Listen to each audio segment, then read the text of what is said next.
At the beginning of spring of 2020, we suddenly found ourselves amidst a global pandemic caused by the COVID-19 virus. We can see it as the greatest catalyst of our ascension and evolution as a species, or as a complete disaster. We can choose to spiral up or spiral down.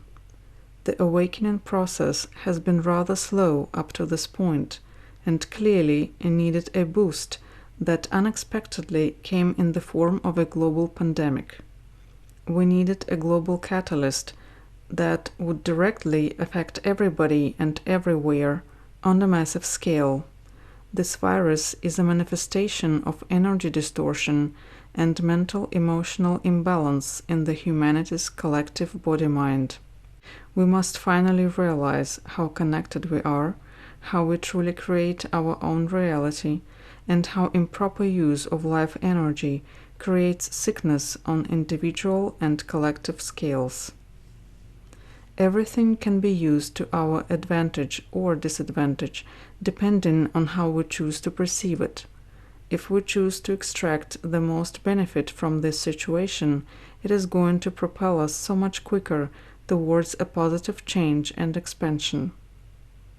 During this planetary pause, the social distancing measures give people time to slow down, rearrange their priorities, think about what really matters, come back to and appreciate simple things, family, community, and recognize the full worth of real human interactions.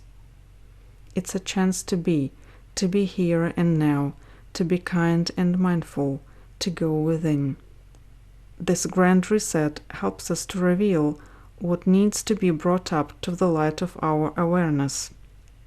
It gives us an opportunity to purge what doesn't work and what doesn't matter, as well as an opportunity to heal ourselves, so that from our wholeness we can create a new, wholesome life.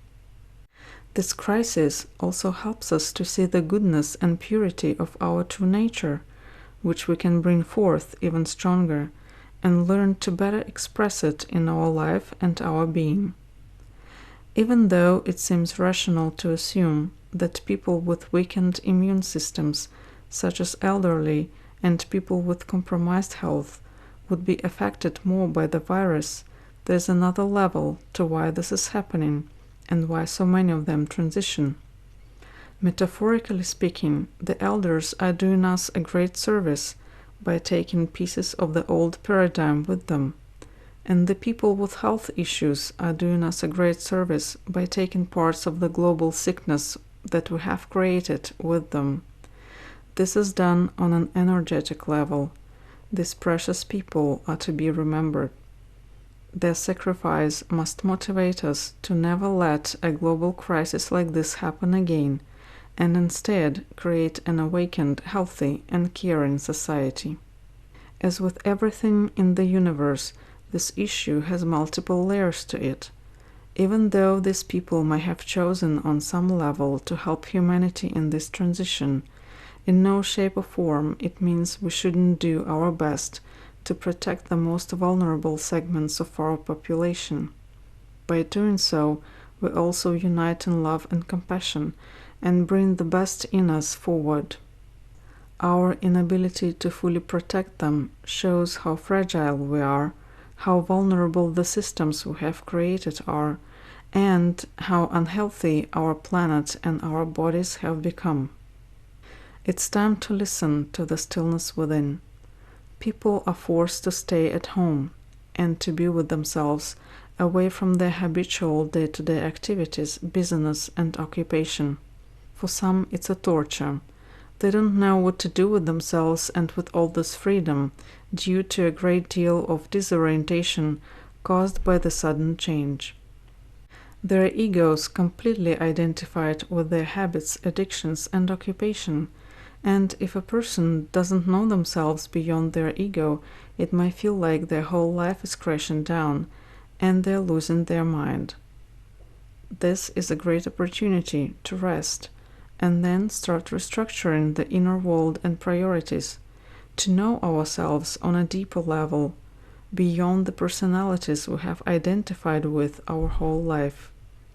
We can't change the world without changing ourselves, and this pandemic gives us a perfect opportunity and time to do so.